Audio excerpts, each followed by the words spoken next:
3000.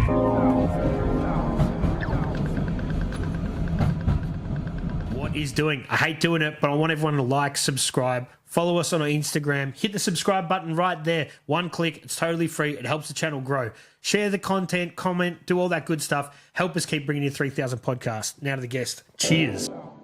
What is doing? My name's Maloney. This is the 3000 podcast. I'm joined today by a politician. Ooh, What do we say? Aspiring politician? Aspiring politician, Sarah Race. Thanks for coming. Oh, but is that like aspiring politician? Sounds terrible, does it? Well, not something that everyone would aspire to. But yes, I am doing fine. Okay.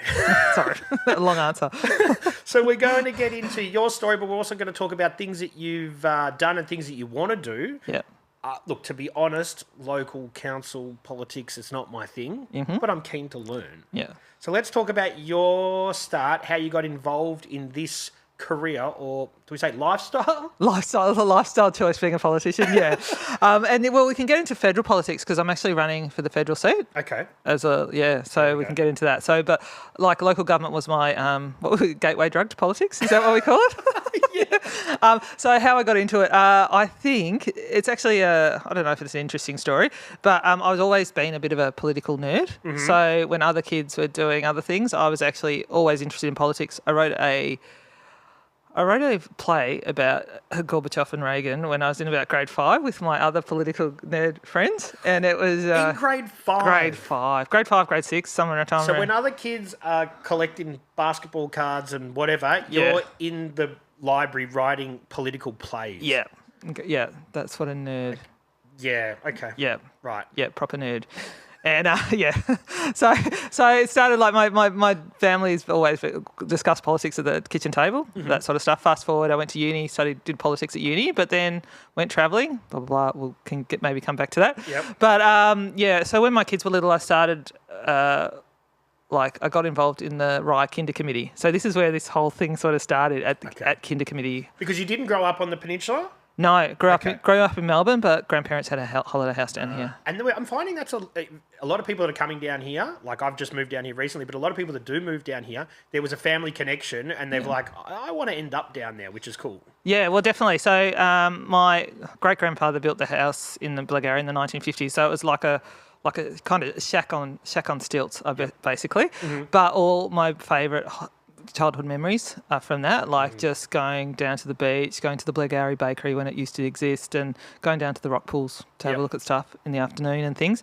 And then when we were looking for a house to buy, my husband and I, and where we could bring up the kids, we could still afford to buy a house on one ways because I wasn't working, kids were little, down Tookarook. It's changed a bit now. Yeah. Yeah, we're not sure we can afford our own house now. It's interesting. It happens in everywhere. Where I grew up in the city, and there's no way I'm going to buy a house where I grew up. Yeah, and it happens that people get pushed out of their own area. But it's cool because more people are coming down to this way, more families and more permanent residents and less holiday makers. Yeah, which is really cool. Like, there's so many great families. It's such a great place to live with kids and just so many different people from all over the place that come down here. It's great. Yeah, it's totally like I went to school in a place with no oval. Our school didn't have an oval. Yeah. Our school had nothing, and now my son has kangaroos jumping past his school up on Arthur's Seat. It's crazy. Yeah, it's cool. Well, my kids went to Rye Primary School, and so they got to do sailing as part of the school, which is really cool. Like the local sailing club ran that, which I love that sort of stuff. Yeah, it's awesome down here. Couldn't recommend it enough for people that can't afford to be in the inner city area. Yeah. So let's get back onto your journey. So you got when you had kids, you decided that you wanted to start a political career. After uni, after travelling, after kids. Yeah, but it's kind of more fell into it if I want to say that. So I was on the Kinder Committee at the school council. I was doing a whole bunch of stuff in the community. Used to work at Rye Community House. Was doing some stuff in we used to run a repair cafe, Sustainable Sunday. So got to really know heaps of people in the community. What's a repair cafe? Where you take it's like a Sunday arvo. You get people to volunteer who can repair stuff, like electricians and I know handy people and sewers and stuff, and you bring your stuff that might need a repair down and people will fix it. What a cool community initiative. Yeah, it's really cool. Loved it. So it was a gold calling donation to get your shirt hemmed or fixed or your knives sharpened or your bike, I don't know, redone. I don't know, all sorts of different things. I was always surprised at the different things that people would bring in to repair. So that was really cool. Yeah, and that would be cool because somebody who's great with sewing probably can't fix their DVD player, but then you'd see people that could help each other. Yeah, exactly. And then you could watch how they repaired it because it was supposed to be showing the beauty of repairing stuff, not just throwing things out. Sustainability. Yeah, which is really cool, right? Yeah, so we're going to recycle these. Don't worry. yeah. So then, so from there, then I got to start like interacting with the council a little bit, and I was just thinking the stuff that I interacted with council with. I actually thought, I wish more of the community knew about the stuff that they can get from council. Like grants and funding. Yeah, grants and funding, or even working with some of the council officers on the community projects. And I was thinking if people could just get that connection, that would be really cool. And that's what started me on the whole thing. Yeah, so it's born out of necessity, not the drive to do it yourself. You're like, I need to do this because no one else is pushing people or telling them about this stuff. Yeah, well, people just don't know because if you're just doing your normal life, doing your normal things, you might not interact with council, or even it might not even come into your head. But I thought, wow, if I could do that and then go out and have conversations with people, then I could connect the community to council, and it could be a really good relationship. So do you remember the moment that you had that realization, you told your partner, what did you say? It happened during COVID, Right. so as all crazy things did. And we were actually supposed to be going overseas, so I wasn't working and stuff. And to harness that energy. Yeah, I needed to harness the energy, right. And the council elections were coming up, and I actually saw a guy from Lions actually said, Sarah, we need young people to run for council. I was like, thanks for calling me young, Bob. And, yeah, cool, okay. And then, I came home, and I think my husband was like, I've always been expecting it, Sarah. Oh, it was just, it was a matter of time. Yeah. Okay. Yeah. So, so it was good. He's been supportive. He's supportive of me always, so he's a good guy. Okay, so then run us through how the process happens. You've got, I guess you've always known you were interested in this sort of stuff. So then you're like, okay, I'm going to have to get to it. So Yeah. what is it? What is involved? It's something I've never ever thought to do. Yeah. Well, actually, it was kind of like, what's that expression? You know, like you're flying the plane while you're building it, sort of thing. That kind of thing. Because Okay. I was learning a lot, so I had no idea when I started. So I started reading some books, looking at podcasts, and trying to figure it out. There's a lot of support out there actually by different organisations to try and get more women into politics. Okay. So there's a lot of Is it underrepresented with women? Yeah, so Victoria has the highest representation around. Yeah, because I've always thought there's always been, in my local areas, I've always seen, a lot of females. Yeah, so at the election that I got elected to, so back in 2020, we got to 42% female councillors around Victoria, and that was the highest ever representation. Now, I think that held at the last election, so the one that's just gone in 2024, so about the same, but it isn't at 50-50 yet. Okay. So, so there's a... That's pretty comparable. If it's either way, 60-40, it's still close. Yeah, but it's never been the other way. Okay. All right. Fair enough. Yeah. But there was a lot of work before the election where I got elected and it was 42. It was in the 30s, right? Okay. So, It's a decent jump. Yeah. So there was a lot of support from and people. And it's trending in the right direction. Yeah, it's trending in the right direction, which is a good thing. Okay. Yeah. So then you start your campaign. Yeah. And what does the campaign look like? Oh, yeah, it's crazy, right? So you gather all your mates together and say, hey, will you support me? And they're like, yeah, you crazy thing. Yeah, what can we do? And then, you go, right, well, I better design a flyer and I better get some pamphlets out and I better get people letterboxing. And so had a bunch of mates put my face on their fences and stuff around town, and went to local coffee shops, got my posters around, got people letterboxing. And because it was in COVID, we had our 5K boundaries. So there was kind of like a relay race, people getting to their 5K thing. And then, so I had people riding all over the place. It's like, as much as we said that there's more families that live down here permanently now, there is still a lot of holiday houses or people that would be, that aren't in that electorate. Yeah. So that's challenging as well, yeah? Yeah, definitely. So we were letterboxing people that probably were holiday people because just had no idea. So I had no idea that I could have a look at the election roll and it would tell me who were electors. Just didn't have. But now I do understand that's the thing. Yep. And getting your socials up and that sort of stuff obviously was quite a big thing. And I don't think they'd ever, and no one had really run a social media campaign in our in our ward before. So I was representing Tookarook to Portsea, and normally it's like old retired men sort of had been representative. And to have a social media campaign was quite revolutionary at that time. There you go. Yeah. So how did people take it when you won?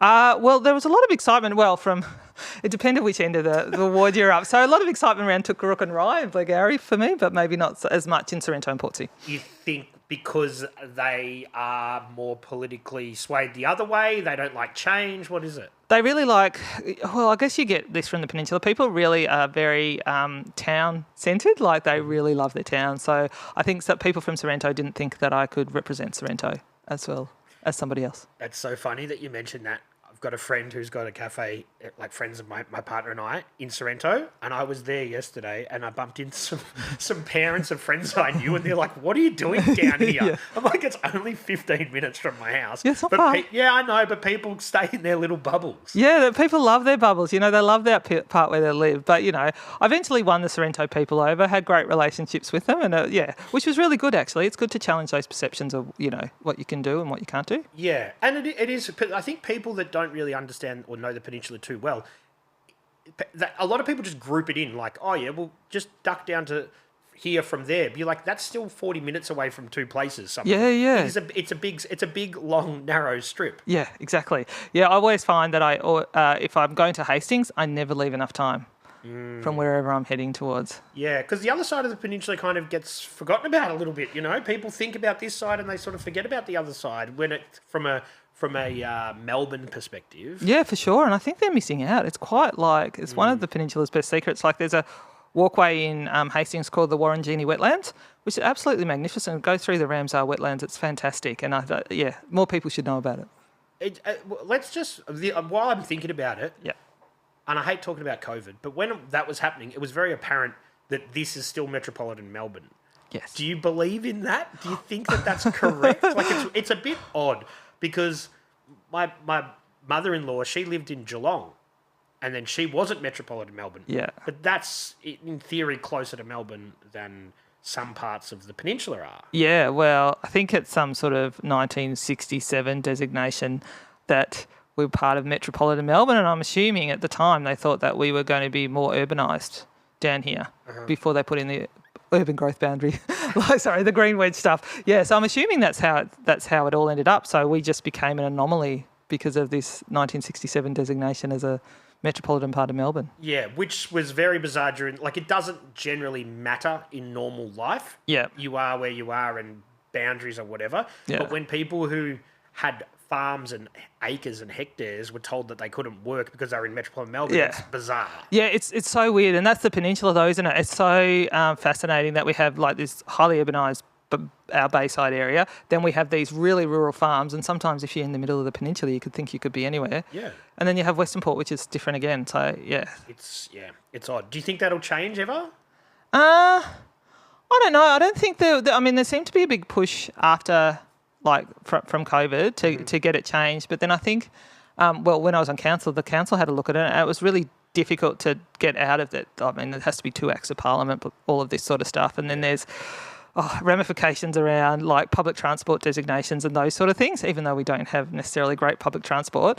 But if we were at regional, we'd have possibly less opportunities to get it. Yep. Anyway, I don't think there's probably a big will now. Yeah. It's the public transport thing is sort of tough. Like, you know, it'd be great to have a train line that went a bit further. Yeah, wouldn't it? It was a pity that they took them out whenever was it Kennett, I guess? I don't know. That was before my... I don't know. Yeah. When they took the train lines out, it was kind of like really short-term thinking, wasn't it? Because it would be amazing to have the train lines. I think it was all the way to Mornington, wasn't it? That would be incredible even to have one in there. Great to have one down to Rosebud. You'd think that's something with the urban sprawl and all the buzz terms that they use as people are pushing out further and further. The infrastructure needs to be there. Yeah. And even the Peninsula Link being 2 lanes isn't amazing forward thinking. Yeah, it's interesting, isn't it? Like how when people put these things in, how far ahead are they actually planning for? Yeah. Yeah, and how many...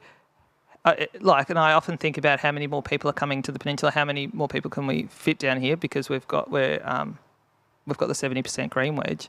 Yeah, and how can we get them to all live comfortably down here, I guess? Yeah. Have a really good lifestyle.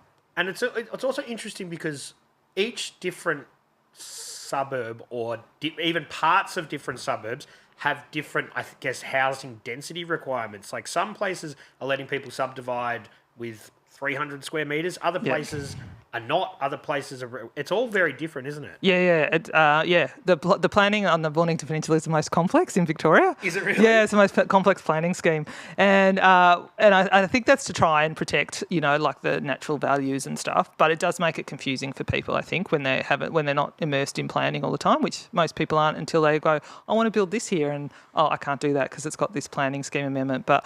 From what I understand, is that they're trying to have more densification around towns like Hastings, Rosebud and Mornington, because that's where the services are. Yeah. Interesting. It's something that people go, oh, you've got X amount of land, you could definitely subdivide. I'm like, no, it depends. Like some areas, they're not going to let you at all. No. Like, they just forget about it. Yeah. Others, you might only have 200 square metres. They're like, yeah, bang a unit on it. Yeah, go for it. And it might be only like a K down the road. Yeah, exactly. Yeah. Even within the same suburb. Yeah, well, exactly, because the planning scheme's so complicated to try and with all of those different neighbourhood characters and things like that. Yeah.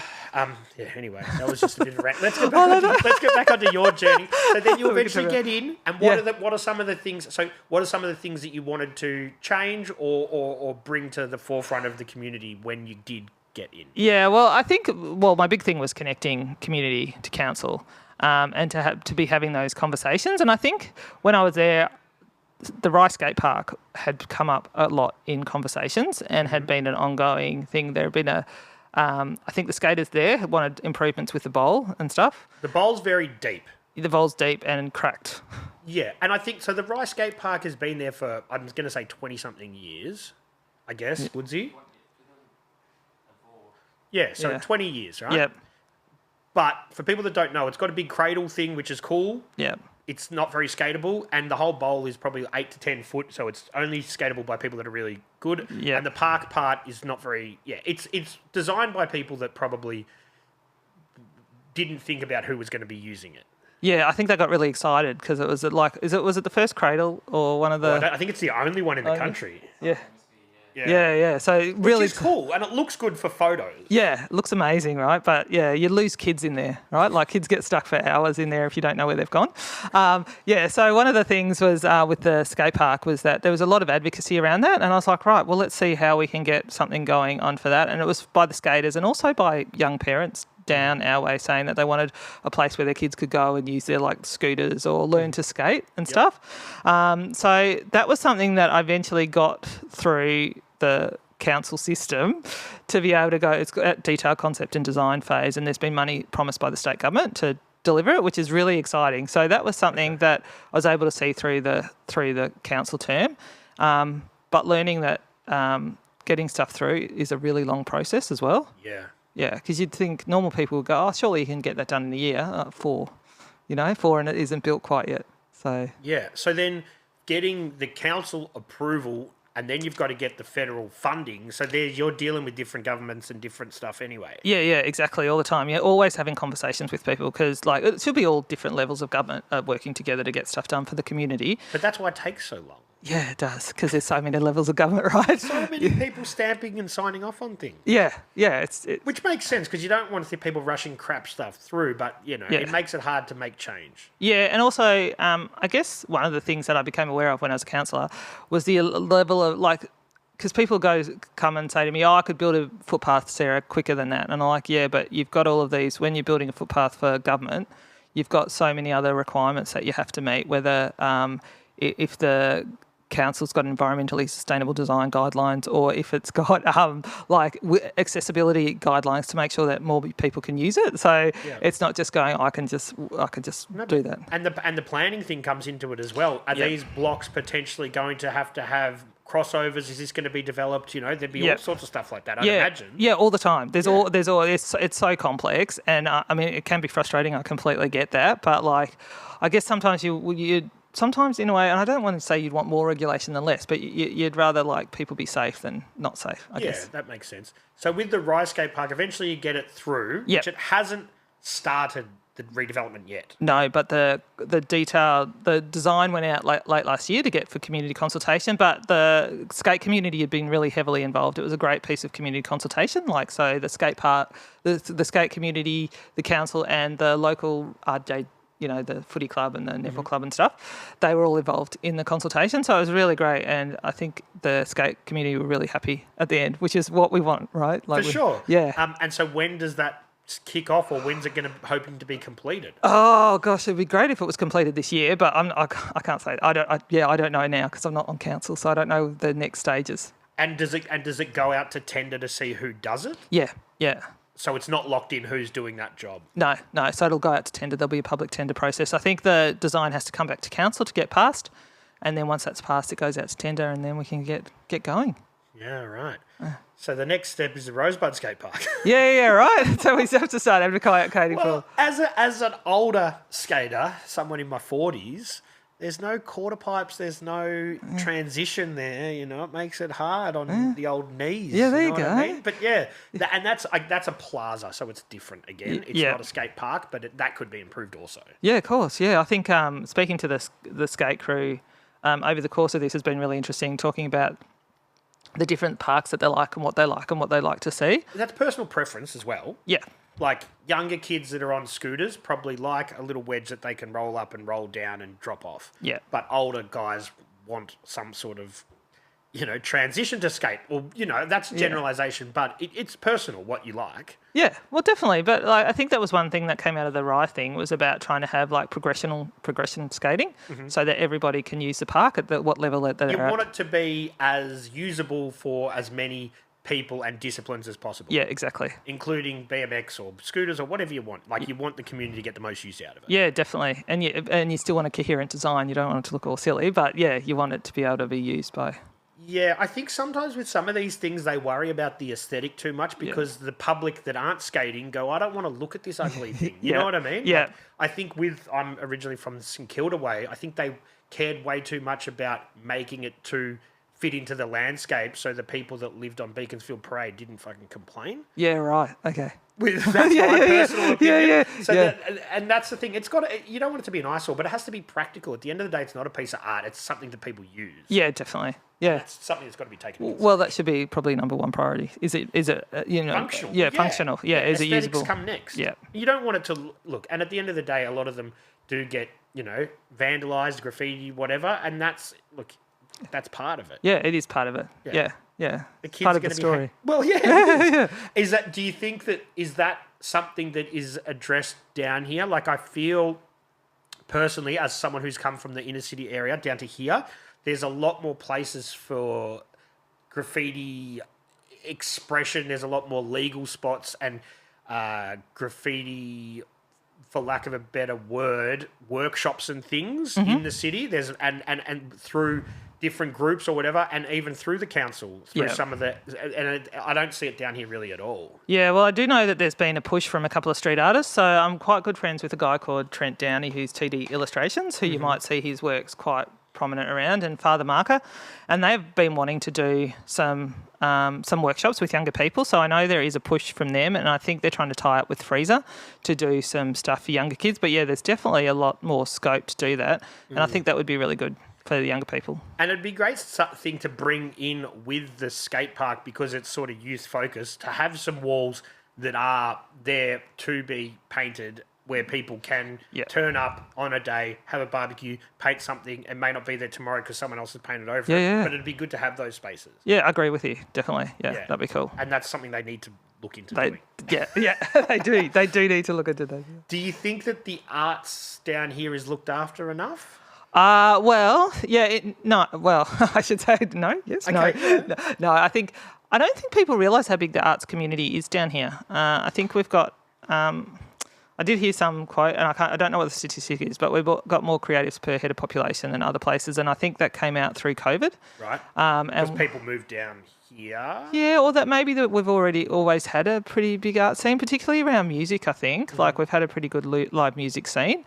Or we just haven't, people just haven't seen it as much because there's people doing it in their communities, in pockets and stuff like that. Yep. So I know sport gets a really good run down here, gets really good funding, and I think the arts could definitely attract more funding for sure. Yeah, but there isn't a whole lot of live music venues, and that obviously is a financial thing. Yeah. But it'd be great to get some community or some federal funding to get something that is sustainably able to stay open without people having to dip into their pockets all the time. Yeah, agree with you. And it'd be something that'd be interesting to look at, like if I got elected as a federal candidate, it's something that I'd be really keen to look at because I know the federal government had their Creative Australia strategy and their live music strategy in that. And it would be really good to understand how that worked and then how they could improve because I get you completely. We need a place that can be open for live music all the time and that's guaranteed that it'll be open and bands can book it. Yeah, and it doesn't need to make money, but it needs to just be there. Yeah, and I think at this point in time, and with my actual work and my background, I do a lot of work with hospitality venues, live music venues, that sort of thing.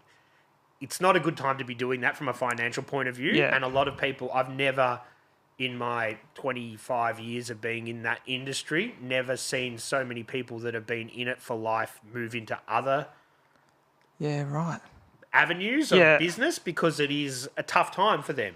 So we need to take the pressure off and find someone who's a good operator and say, we know what you do. There's some funding here. Run this live music venue like that. You know? Definitely. Without the overheads that being scary. Yeah, exactly. And I understand like insurance and those sort of things are pretty out of pot. Like that's what I've spoken to a number of venues about is the insurance and putting on an event or whatever is really cost prohibitive at the moment. So having a look at all that stuff would be really beneficial to the industry. Were you in when the Drift festival was happening? Yeah.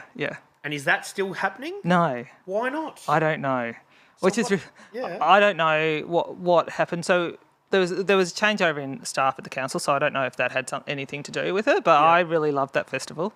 Now, I got to see the Smith Street Band in Rosebud in a little hall. Yeah. You know what I mean? That was super cool. And I'm like, how good's this? And looking forward to next year. And then it stopped happening. Yeah. I know. Like, so I'm not exactly sure why, because I got to see Teen Jesus and the Gene Teasers with my kids, and I was like under 18 gigs, or all ages gigs or whatever. We don't have many of them. I know Soundbar was running some on a Sunday, which is great. Yep. But that hall in Rosebud I thought was great.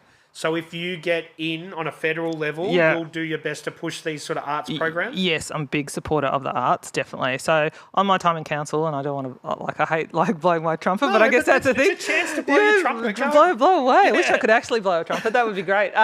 So we between Paul McCuro and I, who used to be on council, we got up for $500,000. He's obviously in arts as well. Yeah. So a Performing Arts Development Fund, which was to help performing artists be able to do work, because particularly coming out from COVID. And I know there's been a number of musicians that off the back of that have been able to produce records, like local musicians like Velvet Bloom, Floodlights, Jalgani, the Bloody Noras, like Maxon. Yeah, even I think maybe even Hazel and the Thief got some funding too. So so lots of really great local artists being able to produce music has been really great. And so if you get in, you're just championing all that stuff a lot more. Obviously, you've got to be more about other things as well, but the arts is a focal point.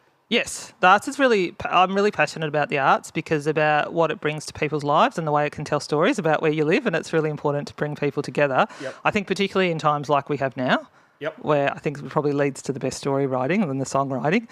It's really important that we tell those stories. Yeah. So would you try and get funding for something like, say, to bring back Ninch Fest or something like that? Well, big events and things like that. Yeah. Well, I think they're really important to local communities. So, I'll be advocating my hardest for the arts, definitely. Pushing for it, yeah. Someone's got to do it. Yeah, we've got to champion it. I can't, it seems like such a no-brainer to me because of how important it is to people's lives. Like, everybody has a song that they connect with, and that song came from an artist, you know? So, break it down for people that don't really understand politics too much. You were a local representative last time, but now you're trying to do it on a federal level. Yep. So how would that differ, and how, just because a lot of people be like, I don't know shit about it. Oh, no. Well, it's really so fascinating. So I've been door knocking past 2.5 weeks to meet people in their houses, and How's that going? Oh, I actually really like it. I've had some great conversations with people. Not too many F-offs, a couple of those, but not too many. But normally people are just up for a chat, or they don't know there's an election coming up, which, if you're not into politics, why are you thinking about it, Well, so many people actually vote to not get fined. Yeah. Right? They don't care. Yeah. And I'm not downplaying politics, but I think a large representative of people would just go, they just turn up, they go, I don't know, whatever, and then they walk out. Because it doesn't impact them day to day, they think. Yeah, well, they're the people I'm actually trying to have a conversation with, because I'd like them. Would never want to preach to anybody, but I want to say, actually, you know, if you have somebody that can represent you at a higher level of government, maybe we can make where we live better. Maybe I can make your life better. I can't promise everything, but I can promise to be a good representative to champion your causes. Yep. So being on local council is very much about local issues. I guess roads rates rubbish, but it's so much more than that, right? Like people are upset about the potholes. Oh, so upset about the potholes. Far out. Yeah. That would be the biggest gripe in Facebook. Yeah. Locals groups has to be potholes. Yeah, it's definitely potholes, and it is definitely something I'm hearing on the door. So what I would advocate for on potholes is that the federal government fund local governments more money to do more road work. So TAC's got to be involved with that as well. Yeah. Everyone's paying their rego. Oh, yeah, they are. Everyone is paying their rego, so it should be coming back to the roads, right? So I guess that goes on state roads. And it gets complicated in roads, right? Because there's state roads, there's local roads, there's federal roads. And now there's even private roads. Private roads, yeah, exactly. I saw someone get very upset that they didn't know that their road was a private road. There you go. Yeah, it didn't get handed over properly. Yeah, so at a federal level, it's like up in the big house, I guess, up in Canberra. That sounds like I'm going to jail. No. Canberra's a little bit like jail if you ask me. I don't know. I feel kind of trapped in Canberra. So it's actually just taking the Peninsula voice to the federal level, to the national level, and to have those conversations, to connect like the Prime Minister to the Peninsula would be a great thing, right? So obviously the federal government's got responsibilities for things like international relations and the defence and those sort of things, but they've also got a role to play in housing, in the arts, in sports, in roads, like everything that people actually interact with is somehow connected to a federal policy. And if no one's pushing that and the areas are growing, right, because the stats may not look like it, because maybe there's not that many new houses, but the houses down here are being occupied a lot more than they were 10, 20 years ago. Yeah. So you need someone advocating for, we need more aquatic centres, we need more hospitals, all this sort of stuff. Yeah, exactly. We need more infrastructure investment because this is what it looks like. And I'm also interested in taking that story about the tourists, because I've been speaking to like the CFA, like Eddie Matt, the RIE CFA captain, about the impact of tourism and tourists on the emergency services, because, you know, they might get funded for the CFA, but on like permanent population numbers, not on tourism numbers. But you hear a lot of sirens over that Christmas yeah, period. Right. There's a lot going on. Yeah, so I think there's a big conversation to have about the impact of tourism on areas like the Peninsula, and there'd be nationally there'd be the same sort of conversations you could have about that sort of thing. Yep. So there could be a national framework about how we fund areas that have a tourism impact on their infrastructure, like Rosebud Hospital gets smashed. Yeah, it would. Yeah, at Christmas and January and stuff like that. So how do we get more funding for those? But as the population grows down here, like that, there needs to be, like, that can't service the whole peninsula north of Frankston. Yeah. Sorry, Yeah. So like there needs to be more. Yeah, we need to have a look, like understand what those and let's forecast these figures for what's happening in 25 years. Yeah, exactly, and then have a look at it. But I don't think that conversation's been had necessarily, because I'm not sure the Peninsula's got overlooked for such a long time because we've been a safe seat. Yep. So people have just been here and so you're going to shake it up. Well, that's my plan. Shake it up. So explain to us what the actual area is, the people that can vote for you. So it's basically all of the Mornington Peninsula, apart from a little bit of Mount Eliza, up on, I think, near Mount Eliza High sort of way. That fits into Frankston. Yeah, that's over Dunkley. And even French Island we get in our seat. Right. So everything down from there. Yeah, everything down from there. Okay. Yeah, and across to like Hastings and that way as well. Over there. Yeah. So is it a daunting prospect? Is it something that is, like you said, it's a safe seat? How long has it been safe for? It hasn't had a Labor rep for 40 years. 40? Yeah. So you've got your work cut out? I've got my work cut out, but I love campaigning. And I reckon people on the Peninsula are looking for a change, I think. And I think I should be that change, obviously. That's why I'm putting my hand up to have a crack. But, I think it's time. It's time that we actually got our local voice being heard and not just being taken for granted. Yeah. And look, in any kind of capacity, have a sip of your water. Yeah. Sorry. It's all this talking. It's a lot. It's work. Like in anything, to not have change for 40 years is not a good thing, No, right? right? Like, whether you're talking about politics or anything, you Yeah. need to mix things up. Yeah, definitely. Even like, the US president, it's like 8 years and out. Yeah. Well, we'll see if that works at the next time, but yeah.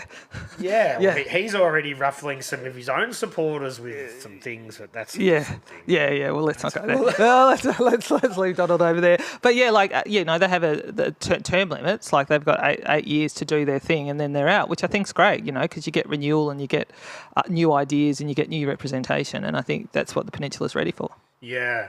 So, and that's the thing, like to have it just be handed from one party to the same, like someone to it's kind of unhealthy in a respect. Yeah, I think so. Because we all change our own lives up because we don't want to keep doing the same thing because we want to have new ideas and new things. So yeah, it's good. And what do you, when you look at the numbers that you've got to get, is it a daunting prospect? It's not. No, well, it's not too bad. It's like I think it's about around 6.5%, which isn't undoable in this day and age. So I've just got to get out and, like we were talking about before, the people that are unengaged in politics, I really want them to think this time. If I can get them engaged somehow, have a conversation with them and say, like, just think about getting. I'm a proper local. Like, I live in Tookarook, kids are at the local schools.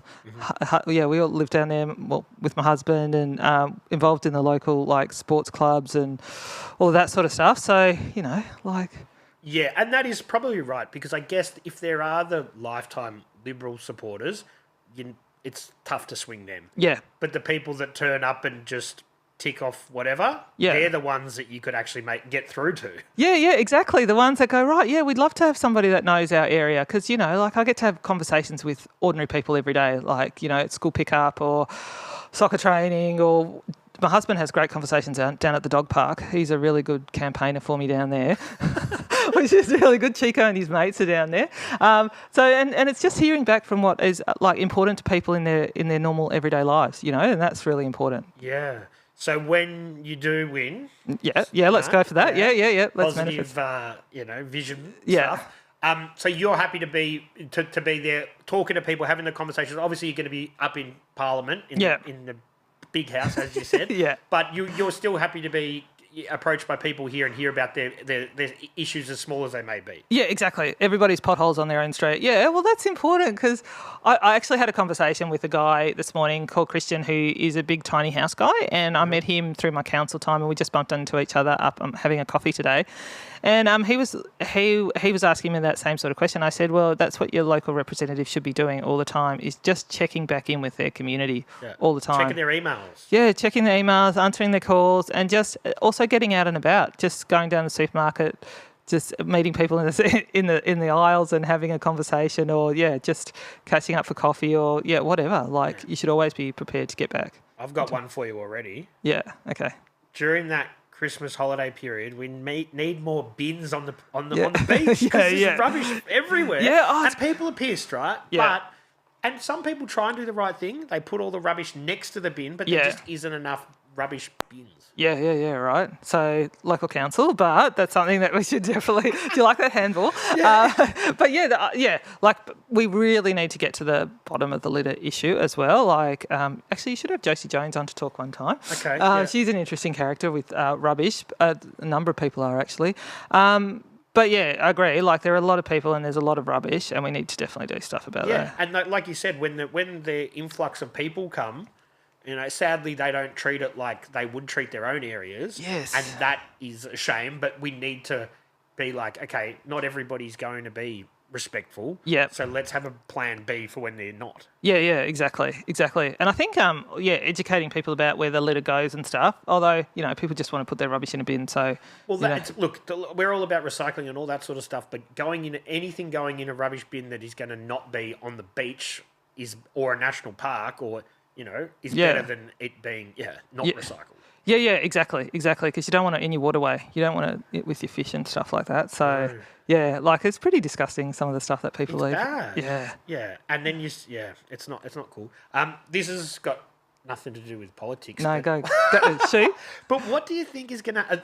I showed my friend yesterday who's down from Fitzroy, because we live just near Macrae. Yeah. That house that fell down. Yeah. And it's still there, untouched, and a lot of... What do you think is going to happen? Like, is it just going to sit there? I don't know. It's such a big. I drove past it the other day and I was like, oh wow, that's really. It's crazy when you actually see it rather than just on the news. Like it real like. Yeah, It looks like out of a movie or something. It does. It looks like you're on a set from a Hollywood movie. Yeah. Because some people think, oh, it just fell, but no, it slid probably 50 metres down and then crashed into another house. Yeah, yeah. So it's understandable that they're saying the place is unsafe. Yeah. But I'm like, I was trying to work it out with my mate when we're having a swim across the road yesterday. I'm like, they're probably going to have to go to every single house that's on that incline and make sure the footings have been done correctly, that because erosion's happening. It's a big project. Yeah, it's massive. Like I've got no idea. Yeah, I guess that's why the state government the other day has put up a board of inquiry to say, let's get to the bottom of this and figure it out, because will they be able to rebuild, or will they have to? And I feel like obviously it's a pretty sort of affluent place to live, but I feel for some people there might have mortgages they're paying. They've got a house they can't live in, a house they can't sell. Yeah. And they've got no real timeline. Like, that's a pretty shitty place to be. It's an awful place to be. Yeah, I wouldn't want to be any of those people that are like the ones that even can't go back to their houses that haven't fallen down. Like, no. But you understand it's a safety issue. I get that, but it sucks for them too, because they must be pissed off. Yeah, well, you would be, wouldn't you? Yeah, like it'd be really hard. I'd hate. Yeah. I used to drive past there all the time going, this would be so cool to live there. And not that I could ever afford it. But and now I'm like, I feel so sorry for those people. I used to be like jealous of them. Yeah. Now I feel for them. Yeah, it would have been. Yeah, and I don't think that. I think the one that fell down, they hadn't even owned the house that long, had they? Like from the stuff I'd read. I think I read they'd only owned it for a couple of years or something like that. And that's really, how heartbreaking. Yeah, and then you've got to think no one's going to insure those places now. It's a real schmozzle. And what do they own? Like they own like a half of a side of a cliff or something. You can't build on. You can't. Yeah. Sad. It's really complicated, isn't it? Very much so. Oh, yeah. So besides the arts, what else is it that you want to? And obviously you've got other policies and things you want to change, but what else is it that you want to bring to the peninsula? Yeah. Like more investment, obviously, more investment into like just essential services and things. I'd like to be able to see some more investment into roads and into those things that people are passionate about. I'd love to get some more investment into facilities in general. Sorry, that's very wide. Like I was speaking to Ben White from the Southern Peninsula Basketball Association the other day, and I mean we were all talking about sports, and sports gets funding already, but basketball has exploded on the peninsula, and they're kind of like running out of space. They run this huge, huge basketball tournament on the peninsula, but this last year they had to send people up to Dandenong to play on the courts up there.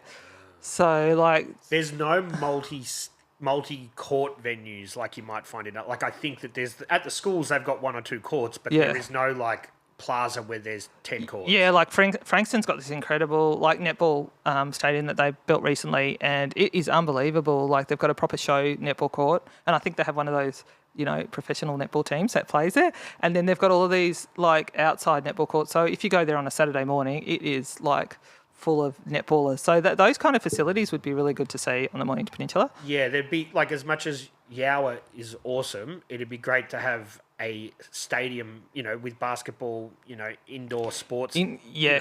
That's what we really need. Yeah, exactly. We really need some with the growth of the peninsula, like yeah. And then I was speaking to the guys today. Incredible to Graham and Ross, who I've known since I was on council, and there's a big project that the council's been looking at called Peninsula Trails, which is to link all of the trails around the peninsula. So I can't remember how many, it's 100 and something kilometres that you could come do one of those long walks or rides or whatever. Yep. But they were just trying to get part of the Mornington one done, and I was down there in near Padua and McCartan down Bungow Road sort of way.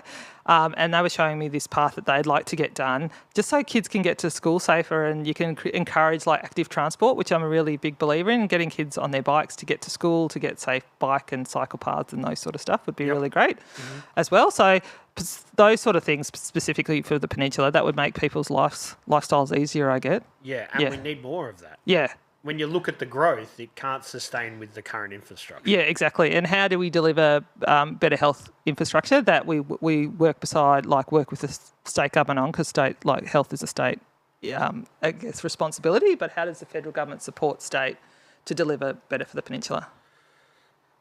I've never talked about politics so much I in my know. life. It's not something I ever thought I would do, but it does impact everybody. Once you have a family, you think about that stuff way more. Yeah, exactly. And I think one of the things that really inspired me to run is that I think there's a place for local, state and federal government to all work together for whatever level that they come in of responsibility, that they can all collectively work together on a project to deliver for the peninsula. Mm-hmm. And that would be really good to see, I think. Yeah. Yeah. Yeah, I think anything, like I said, needs some change. You can't just stay stagnant forever. No, exactly. Things are going to change. They do. And we've got some stuff down, like, childcare and aged care and education, all of those sort of things need more investment down here. So those would be things that help people have, like, an easier life, I guess. There is a lot of childcare opening up down here, but I think they're all kind of privatised and that sort of thing. But there is no shortage of those. Yeah. Yeah, but I think that depends where you are on the peninsula, right? So, really? Yeah. Okay. Yeah. Break that down for us. What is it? Because I do stick to this sort of area. Yeah. So if you're in other parts, like Somerville over, Northern Peninsula, that's kind of starting to burst at the seams. So they need some more investment in those sort of things over there. Or if you come down, so childcare, kind of like those long daycare, like the further south is Tookarook. Mm-hmm. So I was speaking to people that have businesses down in Sorrento and don't live in Sorrento necessarily, but businesses down in Sorrento and trying to get back and forward with their kids in long daycare in Tookarook in summer was really difficult for them. Yeah. Yeah. But I guess you have to go where the population is as well. Yeah, I guess and the population boom is happening over there. Well, then you've got to look at that. More population, more families, more children, so on and so forth. Yeah, exactly. So much to think about. Like, there's so many things that you have to be across as well, right? But it's kind of something that I never think about too much. You're like, oh, it'd be good to have more of this, more of that, but then someone's got to be there to put those plans into place. Yeah, everyone can have an idea. We need another stadium. Well, that's great, but who's going to actually make it happen? Yeah, and how do we make it happen, and who do we need to talk to? Because inevitably there'll be layers of government, like the layers of different people that need to be involved in that. A lot of people signing off on stuff. Yeah, exactly. Yeah. When people can they vote for you beforehand? Is that a thing, or do you have to wait till the day? No. You can vote. There's pre-polling. Okay. And that's 2 weeks out. That starts 2 weeks out. So from the election day. So you don't have to come on election day. Well, tell us when election day is, because I don't even know. Oh, it hasn't been called yet. Okay. So you haven't heard that announcement yet. No, so it has to be done by May 17th. May 17th would be the last Saturday that they could hold it. Okay. All right. Yeah. Okay. May 7th. Yeah. It's weird how that stuff works. Yeah, but it could go before that. That's the last day that they could have it. Well, yeah, because it's, so like at a state level, we have a fixed term 4 years and councils are fixed term 4 years. So it would be kind of nice if federal government was fixed term, I think. So then you would actually know when the election day was. I feel like sometimes they just try and make this shit confusing for people like me that don't really understand it too much. And you're like, why are they doing it like that? Well, I don't. I guess it's historical, right? We've always done it like this. Yeah, but this is the thing. People go, oh, we can't do this because it's always been like that. Yeah. Stuff changes. Yes. Well, like your politician on the peninsula. Well, hopefully. You are part of a party. Yep. But people do this stuff independently. Why did you choose to do that and not choose to be an independent? Yeah, great question. I did actually have a look at the independent and the independent model, and I was quite passionate about it for a while. Mm-hmm. But having been on council, I was looking at how we get things delivered, and being in a party is the best way to getting things delivered, because you actually have the opportunity to talk to the health minister or the infrastructure person or the arts minister or the minister for sports or the aged care or the education. You actually have that opportunity to go and speak. The direct line, and you've got a seat at the table. If you're in government, you have got a seat at the table. If you're an independent, you're not sitting at the table in the party of government. You can vote for things. You can try and get some policies up, but you're not actually at the table making those decisions or in the room. You've got to be in the room where it happens. I think that's Hamilton's line. On the flip side to that, couldn't the argument be made that if more independents were there, then we could change this system? Yeah, interesting. It is a good question, but I'm wondering how that works in practice in the way that government, because there will always be a party of government, and whether that government is in the minority or the majority, they will always be represented. There will always be a party in government, right? Because that's the way it kind of works. Yep. So then you still have to. it'd be still better to be in the government, getting the access to those ministers, than still being, because you might be helping get the votes for that government or guaranteeing supply, but you're not actually getting to speak to those ministers directly as much. Okay. Not being able to influence. Do you fear that sometimes being part of this larger party can influence and change what your original motivations were because there's more things to consider? No, not necessarily. I think you've always got to ground yourself about why you're there in the first place, and which is what I did at council all the time. Why am I here? What am I doing? I'm here to represent the community and the community that I live in. Mm-hmm. And you do not only represent your ward, obviously you represent the whole Shire, but you've always got to bring it back to community, and that is what drives me, is the community and the community that I represent. So I think you have to have a really pretty solid moral compass to do that. And that's, And I think also within a party, it's like being part of a team, right? Yep. So you need all of those people to make the best policies. No I in team. Exactly. Exactly. No I in team. So you're part of a team and you're part of making some really interesting policy decisions. And as an independent, you're not there. You might be just advocating on a few things, but you're not there advocating on broader policy things like cheaper medicines or free education or free TAFE, that sort of stuff, better aged care, all of those things, those broader policy discussions that help everyday people. So you may not play basketball, so you may not benefit from a basketball stadium, but you will definitely benefit from cheaper medicines or bulk billing, to have more bulk billing, sort of stuff, which is something that I actually use. Over the summer, my son got an ear infection, and we had to go to the doctor 4 times, which can sometimes be an expensive exercise if you don't have a bulk billing clinic. But now we've got more bulk billing stuff, so that was free, which... Yeah, there is, and this is not just a peninsula issue. I don't think it's just a state issue. I think it's a across the country issue. There isn't that many bulk billing clinics anymore. No. And even my dealings down here, when we first moved down here 2.5 years ago, the clinic that we went to was bulk billing. Now it no longer is. Yeah. And that is, I think it's a GP shortage scenario. Yep. And that GP talked to me about his overheads, and he goes, we just can't do it anymore. Yeah. And, that's the one in Rosebud near the hospital. Yep. But I think that's an issue, and that's a broader problem. But, bulk billing just, I can afford to go to the doctor, but some people can't, Yeah.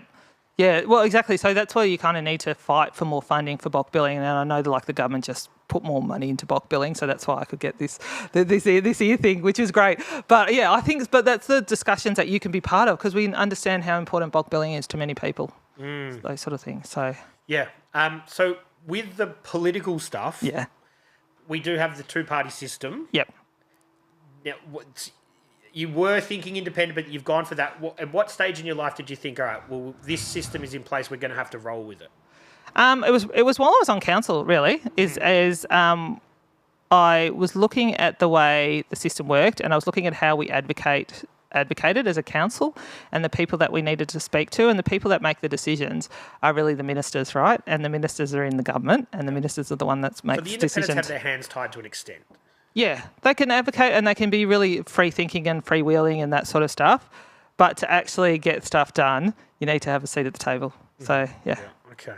And so did anything happen in your life that made you think, all right, I want to make a difference and do this sort of political sort of stuff? Like it changed your thinking of politics? Yeah, definitely. So going overseas was massive for me, I guess. I actually grew up in a household full of small business people, so most of them leaned probably liberal leaning, apart from my grandfather, who was a staunch Labor man, I think. He didn't really talk politics much, but he was really kind, and he's from that side of side of politics. But when I went overseas, my mind really expanded. I lived in London on and off for about 11 years. Went there, lived in a place called Shepherd's Bush. Which every Aussie lives in. Yeah, exactly. London, yeah. Everyone's there. I lived in a 3-bedroom house with about 9 or 10 other people, depending on who was sleeping on the floor. Mm-hmm. And I think just getting to see another part of life and getting to travel, my mind started expanding and looking at inequalities in the world and injustices, where I lived in a beautiful, had a lovely upbringing with my mum and my dad and my grandparents and family and stuff. Yep. So I never really experienced much in the way of, didn't really struggle as much, but getting overseas and actually seeing, travelling in England itself, which has got higher levels of inequality and poverty than we do here, and then going down through Europe and Africa and stuff like that, it was, mind-blowing to me, and thinking about how just how we could have a more just world. Yeah, and so then that made you think we need to support the working class more than the people with wealth. Yeah. I was thinking, how do we support? Like, how can we have such an unequal world? Like, if we just gave people like housing housing and food and education and all of those things, then everybody has the ability to thrive, right? But if you take away those things, if you take away housing, take away the ability to eat, how can you think if you can't eat? Like, I don't know. Like, they're really important. Yeah. Do you think we can learn much from the way that the UK do it? Like, the way that they have their housing and stuff is different to how we do it here. Yep. Well, I think England's interesting, isn't it? Because it's got such a big class system and an entrenched class system. It's really difficult to break out of that. But yeah, they have the housing is done by their local councils over there, and so is their education system. So I think they have more social housing and affordable housing over there.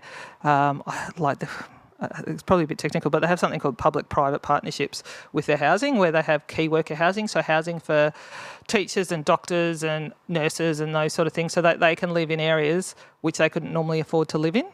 Okay. So, like, central London's really expensive, like gazillions, but they still need teachers, and they want teachers to be able to live in their neighbourhood, so they build housing for teachers. That's a good thing, right? Yeah, that is an interesting way to do it. Yeah. Because down here, there is sporadic bunch, like, sprinkled around, like, public and community housing around, but there isn't a lot of it. No, there's we don't have enough. We've got it's a really tiny percentage of the total percentage is affordable and social housing.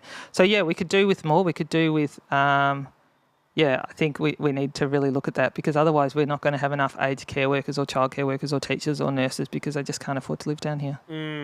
Yeah, and I think that the way that they do their community housing in the UK is interesting as well, because some people even, like, in these council estates, as they call them, people even own those places in them, so they kind of mix it up, and the way that they attack that. Yeah, definitely. They have like some, so fully owned outright, some rent to buy sort of ones, and then build to rent.